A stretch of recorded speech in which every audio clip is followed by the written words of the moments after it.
Air travel runs on routine, a system so precise most people never think twice about it. But when that routine breaks, even for a moment, the sky becomes a very different place. Some flights don't just go wrong, they leave behind years of investigation. Tonight, we're looking at 6 of the most disturbing unknown plane crashes ever recorded. Let's begin. On a mild Tuesday evening in early November, the busiest place in Louisville wasn't a downtown bar or a basketball arena. It was the massive, humming maze of conveyor belts and jet engines at Louisville Muhammad Ali International Airport, Worldport, UPS's global hub. Thousands of packages were on the move. Most people in the city had no idea that at around 5:13 p.m. on November 4th, 2025, one of those cargo flights would lift off, but never truly leave Louisville. UPS Flight 2976, a McDonnell Douglas MD-11F, sat on the apron, fueled for an 8.5-hour overnight haul to Honolulu. The aircraft was more than 3 decades old, first delivered as a passenger jet in 1991 and converted to a freighter before joining the UPS fleet in 2006. On board were 3 experienced crew members, 2 captains and a first officer, veteran cargo pilots used to long nights and tight schedules. One of them, Captain Richard Wartenberg, was a retired Air Force lieutenant colonel with a distinguished military career. To the tower, Flight 2976 was just another departure from runway 17R. To people on the ground in the industrial park, it was a familiar sight. A brown and white UPS jet powering into the evening sky, heavy with fuel and freight.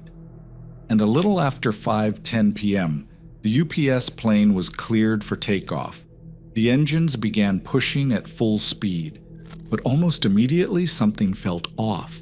Witnesses and early reports describe a flash and fire along the left side of the aircraft near one of the engines as the jet accelerated. Seconds later, the situation escalated. That same engine appears to have broken away from the aircraft entirely.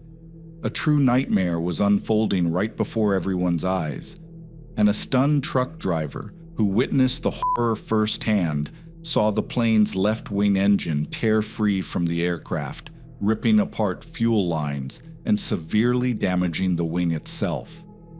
The massive UPS cargo plane became dangerously unbalanced.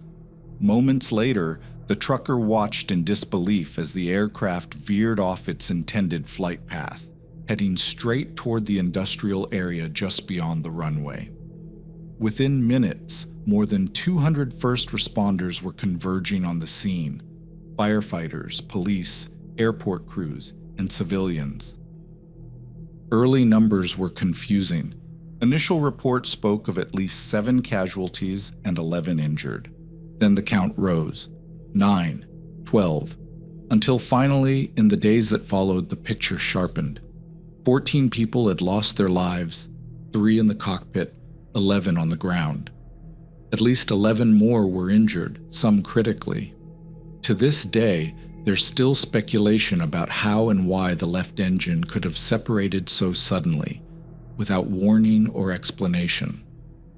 What makes it even more unsettling is that this very aircraft had been grounded just months earlier for extensive repairs, spending 6 weeks in maintenance after corrosion was discovered along 2 structural beams of the fuselage. Serious repairs were reportedly made, yet tragedy still struck. The official report may still be months or even years away, but investigators are left with one haunting question: was this disaster the result of negligence or fate? Sorry for the quick interruption, but if you're enjoying this video, you should consider subscribing. I'm currently on a mission to reach 100,000 subscribers, but right now only 1.6% of you are actually subscribed, which means 98.4% of you are still watching from the shadows. I'd love to bring that number down and the subscriber count up, but I can't do it without your help. Subscribing is completely free, and your support helps me create even more awesome videos. Thank you in advance.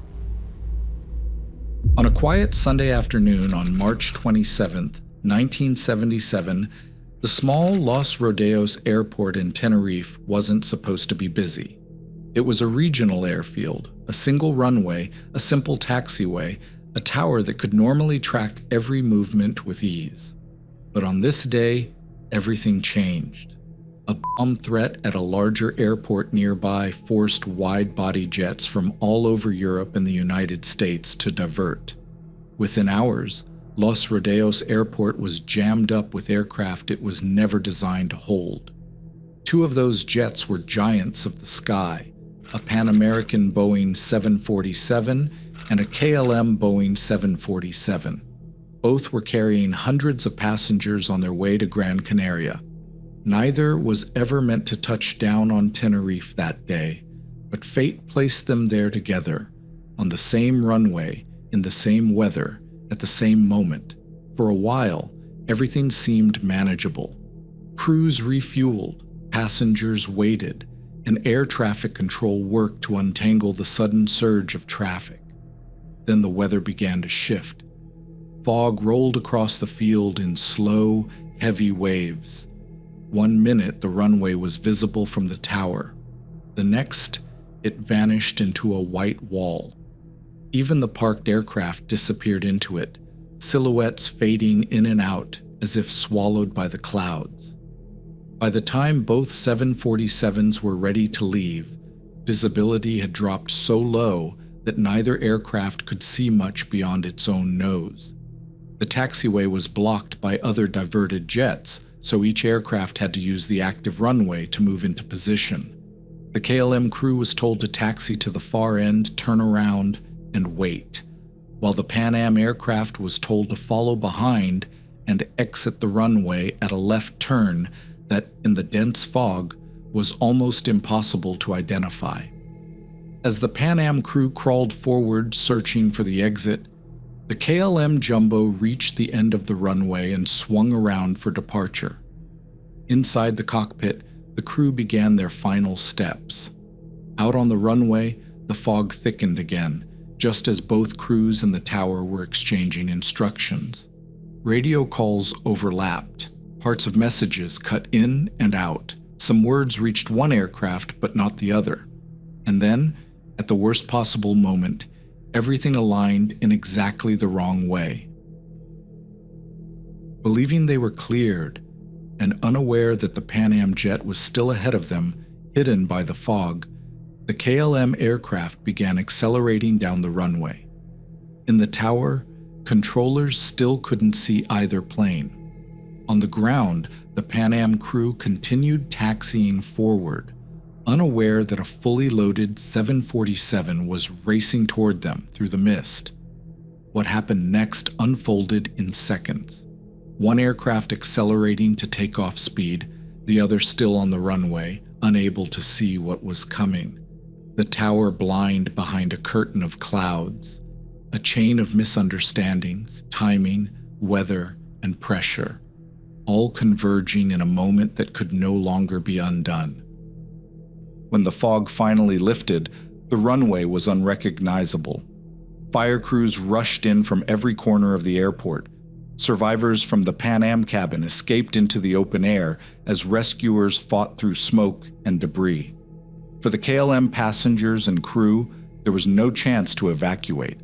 And across the aviation world, news spread of a tragedy unlike anything the industry had ever faced. When the fog finally lifted, the scale of the disaster became clear. The runway was devastated. Emergency crews rushed in from every corner of the airport. 61 people managed to escape from the Pan Am aircraft, but the vast majority on both flights could not. In total, 583 lives were lost, making it the most fatal incident in aviation history. In the months that followed, investigators pieced together the fragments: radio interference, weather changes, cockpit dynamics, pressure to depart, and the confusion caused by an airport overwhelmed beyond its limits. It wasn't one mistake. It was a pile of small ones stacked quietly on top of each other until they formed a catastrophe.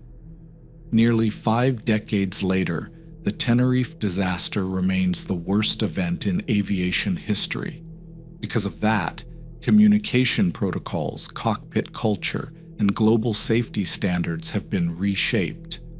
And it left behind a reminder that even in a highly controlled environment, with experienced crews, modern aircraft, and a routine flight plan, small decisions in the wrong conditions can echo far beyond what anyone can see. On the morning of October 28, 2025, the sun rose over Kenya's beautiful Indian Ocean coast, lighting up the resort town of Diani Beach and the nearby Ukunda Airport. Tourists were excited for a day of adventure, ready to leave behind the beaches for a flight into the heart of Africa's wilderness. The flight, Mombasa Air Safari Flight 203, was set to take them from the coast to the famous Masai Mara National Reserve. The aircraft was a small, single-engine Cessna 208, B Grand Caravan operated by Mombasa Air Safari. On board were 11 people in total, 8 Hungarian tourists, 2 German passengers, and 1 Kenyan pilot. What began as a dream safari morning, a simple scenic flight into the wilderness, would soon unravel into a nightmare unlike anything the passengers had ever imagined. Shortly after takeoff, the flight ran into serious trouble. Radar and radio contact were suddenly lost. The aircraft vanished from screens, and air traffic controllers tried for nearly 30 minutes to reach the pilot, with no response. It was as if the plane had simply disappeared from the face of the earth. But roughly 1 hour after departure, the truth emerged. A crash had been reported deep inside a dense forest near the city of Kwale. Scattered across the trees lay the shattered remains of the aircraft, broken into thousands of pieces, only about 10 nautical miles northeast of the airport it had departed from. Witnesses described hearing a loud bang followed by fire. Tragically, none of the 11 people on board survived the horrific impact. Now, investigators are still not completely sure what caused the incident, but several theories have emerged as the investigation continues. One of the leading possibilities is poor weather. As the aircraft took off, a light mist and rainfall settled over the hilly terrain, creating dangerous visibility conditions. Combined with the sudden loss of communication, this alone could have been disastrous. It's unclear whether the pilot also lost critical instruments inside the cockpit, but it's highly likely. He was an experienced aviator who knew the region well, yet without accurate readings of altitude or airspeed, and with almost no visual cues outside, even the most seasoned pilot would struggle to determine whether the aircraft was slowly climbing or descending until it was too late. For now, these remain theories. No final report has yet been released. But what is clear is that this incident rippled far beyond Kenya's borders, touching families across Europe and reminding the world of aviation's fragile balance. In the end, this calamity stands as a sobering reminder. Even the smallest aircraft on the calmest morning can face dangers unseen. And in aviation, a single moment of uncertainty can change everything forever. August 12th, 1985. It was a warm summer afternoon, and Tokyo's Haneda Airport was easing into the final stretch of a busy summer day. Flights came and went in steady rhythm, engines rising and fading over Tokyo Bay, the kind of predictable pattern travelers never think twice about. Among them was Japan Airlines Flight 123, a familiar sight on the airstrip. A Boeing 747 headed for Osaka, carrying families, commuters, and vacationers on one of the country's most routine domestic routes. Nothing about that departure suggested what history had in store. The aircraft had flown thousands of hours, handled countless takeoffs and landings, and despite being over a decade old, it stood as a symbol of the reliability Japan's aviation industry was known for. At 6:12 p.m., Flight 123 lifted off into the fading daylight, a short hop lasting just over an hour under normal circumstances. But barely 12 minutes after takeoff, everything changed. Somewhere above the coastline, a deep shudder ran through the plane. Pilots later described the aircraft behaving in ways they'd never seen: altitude fluctuating, controls responding sluggishly, and strange, persistent airstrikes that made it difficult to keep the jet stable. What the crew didn't yet know was that a structural failure had occurred at the very back of the aircraft, a failure linked to a repair made years earlier. From that moment on, the Boeing 747 was no longer flying in the traditional sense. It was dangling in the air, only supported by power, training, and sheer determination. For over half an hour, the crew fought to turn the aircraft back toward Tokyo, radioing for help as they struggled to keep the jet from rolling uncontrollably. Controllers worked urgently to clear the airspace, preparing runways and rescue teams. But with each passing minute, it became clear the pilots were battling forces far beyond their control. As daylight faded, the aircraft diverted inland, heading toward the mountains of central Japan. Radar readings showed wide, looping turns, a sign of how difficult it had become to steer. And then, at 6:56 p.m., the blip on the radar disappeared.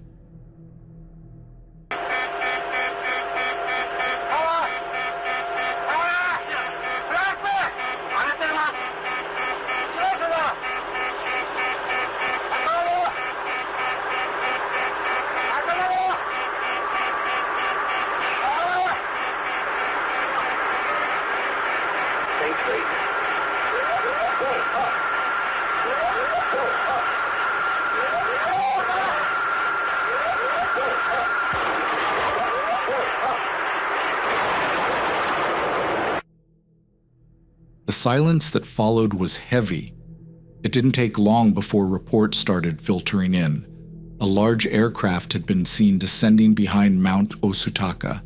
Within hours, Japan launched what became one of the largest search and rescue operations in its history. Hundreds of responders trekked into steep, forested terrain, an area where roads narrowed into dirt paths and slopes grew so sharp that helicopters hovered above tree lines, searching for any sign of the missing jet. By sunrise the next morning, the truth came into focus.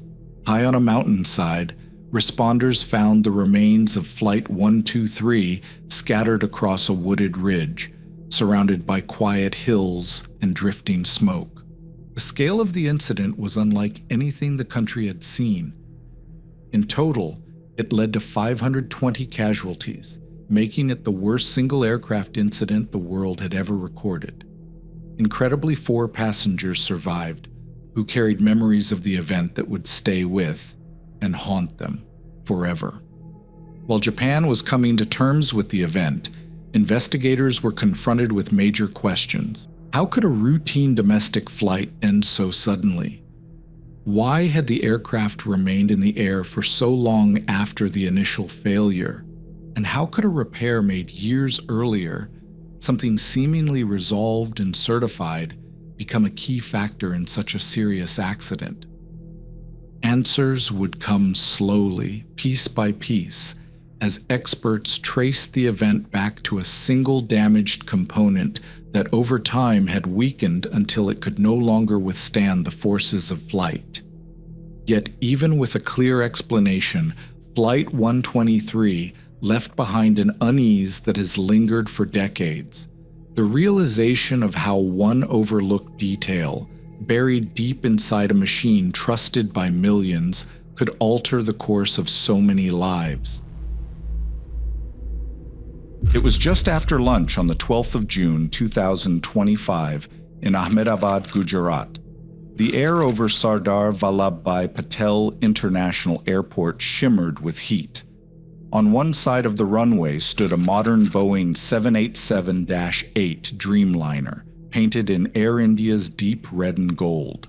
Less than a mile away, the campus of BJ Medical College, some students revising, other residents grabbing a quick nap, and others still eating their lunches. The flight was Air India, bound for London Gatwick. On board were 242 people, 230 passengers, and 12 crew members. They came from different corners of the world, mostly Indian and British nationals, along with Portuguese and a Canadian passenger, all strapped in, thinking about long-haul boredom. From the tower's perspective, the takeoff looked routine at first. The aircraft accelerated down the runway, nose lifting cleanly into the sky. Flight data later showed the aircraft climbed only a few hundred feet before something went catastrophically wrong. Seconds after liftoff, a voice came over the radio. "Mayday, mayday, mayday!" But no response ever comes through. And in the silence that follows, the fate of the flight is sealed before anyone can intervene.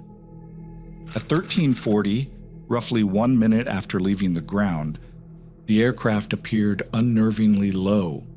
Engines were roaring, landing gear still down as it passed over rooftops instead of climbing away. In another, the aircraft sinks out of frame and, moments later, an orange bloom of fire rises from behind the buildings. The aircraft slammed into the doctor's hostel at BJ Medical College, shredding through dorm rooms and concrete. The aircraft broke apart and burned. Of the 242 souls on board, 241 didn't make it. Only a single passenger survived the plane crash. On the ground, at least 19 more lives were lost, and dozens were left injured. Students in class, hospital staff beginning their day, and locals who, just moments earlier, had been safe inside the medical complex. In a matter of seconds, an ordinary morning had turned into one of the worst aviation incidents the region had ever witnessed. In a city used to the background rumble of jets, the sound that afternoon was different, a single thunderclap of impact followed by silence, and then sirens. For investigators, the real horror story is told not by the flames, but by a tiny sliver of data from the black boxes found inside all modern airplanes. According to India's Aircraft Accident Investigation Bureau, the Dreamliner was airworthy, properly fueled, and not overloaded. There was no bad weather, no bird strike, no reported mechanical failure in the engines themselves. So what caused the crash? The report focuses on two small levers on the center console of the cockpit, the fuel control switches. These switches are basically the engine's on-off valves. In the run position, fuel flows. In cutoff, it does not. They're designed with guards and latches, specifically so they cannot be moved casually. But flight data shows that seconds after takeoff, both switches moved from run to cutoff almost simultaneously, starving both engines of fuel. On the cockpit voice recorder, one pilot is heard asking the other, "Why did you cut it off?" The other replies that he did not touch it. And unfortunately, the report does not specify who said what. Moments later, the switches were moved back to run. The aircraft tried to relight both engines. Data suggests one engine had just begun to regain power, the other had relit but hadn't yet spooled up when the plane struck the hostel. There simply wasn't enough altitude or time to recover. Out of everyone on board, only one man walked away. His name is Viswash Kumar Ramesh, a 40-year-old British citizen of Indian origin. He was seated in 11A right next to an emergency exit. When the aircraft tore through the hostel and came to rest, that door became his escape route. Months later, speaking slowly to Sky News, Ramesh said the crash had broken him. He struggles with pain in his knees, shoulders, and back, burns on his arm, and the heavy fog of trauma. He barely leaves his bedroom in Leicester. He says he finds it hard even to talk properly to his 4-year-old son. In a way, he calls himself the luckiest man alive, but also a man who lost everything in those 32 seconds over Ahmedabad. In the end, it remains impossible to say with certainty what truly happened in those final moments. The near-simultaneous shutdown of both fuel control switches has been examined, debated, and theorized over, yet no final conclusion has ever been reached. What is clear, however, is the reminder this incident leaves behind. In aviation, even the safest machines can unravel in seconds, and the fate of hundreds rests in the hands of just 2 people at the front of the aircraft. 2 people who carry the sky on their shoulders and whose decisions or misfortunes shape every life behind them. On the 20th of August 2008, Madrid Barajas Airport was baking in the summer heat. Runways shimmered, jet engines droned in the background, and in one corner of the apron, a white McDonnell Douglas MD-82 sat waiting. This was Spanair Flight 5022, a routine flight from Barcelona to Gran Canaria with a stop in Madrid. Families heading for the beaches, tourists, business travelers, island residents going home, 172 people in total, 166 passengers and 6 crew members on board. Flight 5022 was already delayed. Earlier that day, the aircraft had tried to leave once, but unfortunately needed to come back.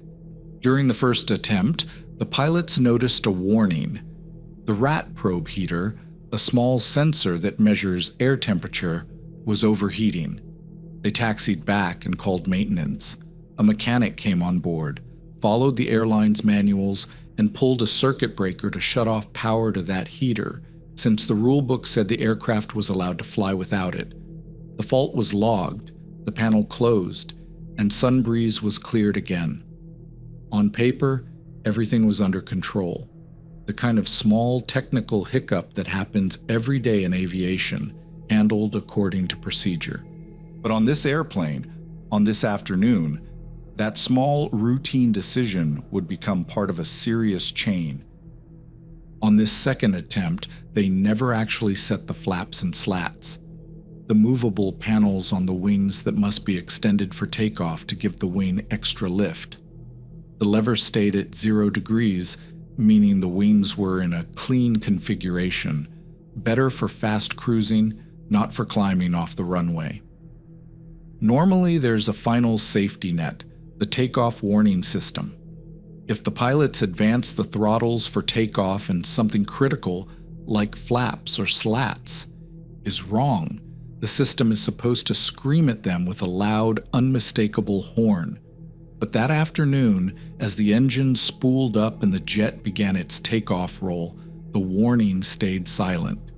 No horn, no synthetic voice, nothing. The pilots believed everything was fine. Behind them, 166 passengers settled in for a 3-hour flight to the Canary Islands, completely unaware that their aircraft was racing toward the end of the runway with wings that weren't ready to fly. At 14:24, Spanair 5022 climbed off the runway. For a moment, it looked normal. Then the laws of physics took over. The aircraft's nose lifted for a brief moment, then dropped violently back to the ground. But this time, it was already too late. As the nose came down, the plane had drifted slightly to the right, just enough for the wheels to catch and send the entire aircraft rolling over, erupting into a catastrophic fire. Airport workers, passengers in terminal windows, and drivers on nearby roads watched a normal takeoff turn into a wreck in less than 20 seconds. Of the 172 people on board, 154 unfortunately lost their lives. Only 18 survived, some heavily injured. It had become the worst incident in Spanish history in 20 years. As for the silent warning system, the final report confirmed that the takeoff warning system simply didn't work at the crucial moment. investigators tested it again and again, but could not conclusively prove why. And finally, in 2021, after a long parliamentary investigation, the Spanish Parliament issued a report that cleared both the pilots of being the main ones responsible. The report pointed instead to the failure of the takeoff warning system as a key cause, organizational and business pressures at Spanair that encouraged cutting corners, weak oversight that allowed known risks, like unreliable takeoff warning systems on older jets, to persist. What the crash of Spanair Flight 5022 makes chillingly clear is that, in aviation, even the smallest oversight can turn a normal afternoon into a catastrophe. And that's all for tonight's video. These 6 cases show that even in the safest skies, mystery can still take control, leaving investigators searching for answers that never fully appear. If you enjoyed the video, make sure to like, subscribe, and click the cards on screen for more real-life horror mysteries. And as always, stay curious, stay careful, because some questions begin where the flight path ends.